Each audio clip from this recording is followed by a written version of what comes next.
Dear viewers, আজকে আমরা একটি রিমোট ঠিক করা শিখব।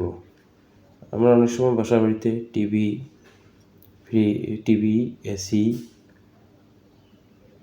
সিডি প্লেয়ার বা অন্য যে কোনো ইলেকট্রিক অ্যাপ্লিয়েন্সের রিমোট অনেক সময় দেখি যে কাজ করে না।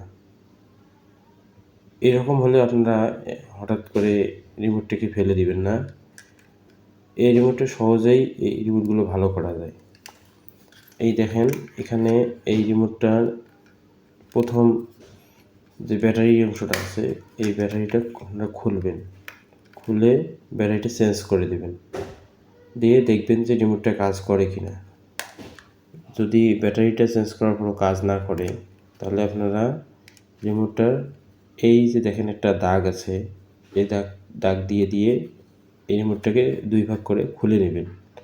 নেওয়ার পরে এর সার্কিট বোর্ডটা একটু মুছে দিয়ে আবার ওই বোতাম প্যাডটা লাগাই দিয়ে রিমোটে সেট করে নেবেন, নিয়ে লাগাবেন। ইনশাল্লাহ রিমোটটি আবার কাজ করবে।